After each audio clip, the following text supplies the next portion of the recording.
वंचितचा पाठिंबा आहे। समिती ज्यावेळेस आली होती मनोज जरांगे यांना भेटायला त्यावेळेस त्यांनी 2 मागण्या ठेवल्या होत्या की सातारा संस्थानाने हैदराबाद गॅजेटियर त्वरित लागू करा तर। अरे गॅजेटियर मध्ये महसुली नोंद असली म्हणजे मराठा सामाजिक मागास आहे असं कुणी सांगितलं नाही। आणि मुळात गॅजेटर्सचा अभ्यास मी तर म्हणतो त्या जरांगेपेक्षा मी तरी जास्त केलेला आहे। माझ्याकडे 20 ते 22 गॅजेटियर्स आहे। मी तर चॅलेंज देतो, हे गॅजेटियर तुम्ही समोर घ्या, मी समोर घेतो।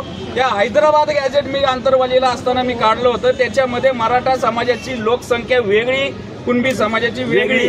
साताराचं गॅजेट आता माझ्या गाडीत मी आता तुम्हाला 2 मिनिटात दाखवू शकतो। याच्यामध्ये मराठा समाजाच्या चालीरीती, त्यांना कसे क्षत्रिय आहेत ते वेगळं, कुणबी वेगळं। उलट हे गॅजेटियर आणा, मला या जरांगेंना या सगळ्यांना मला विचारायचं ते गॅजेटर काय ते समोर तुमच्या मीडियाच्या समोर तर काळं का गोरं काहीतरी आणा ना तुम्ही। गॅजेट नाही, ते गॅजेटियर आहे। ब्रिटिश गॅजेटियर मध्ये ते गॅजेटियर मानतात आणि त्याच्यामध्ये तुमच्या तिथलं स्थान, तुमचं भौगोलिक परिस्थिती कशी आहे, तिथं लोक कोणते, धर्म कोणते, जाती कोणत्या याची माहिती असती।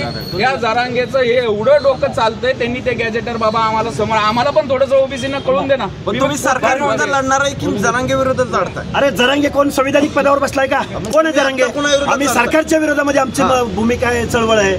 जरांगे कोण संविधानिक पदावर?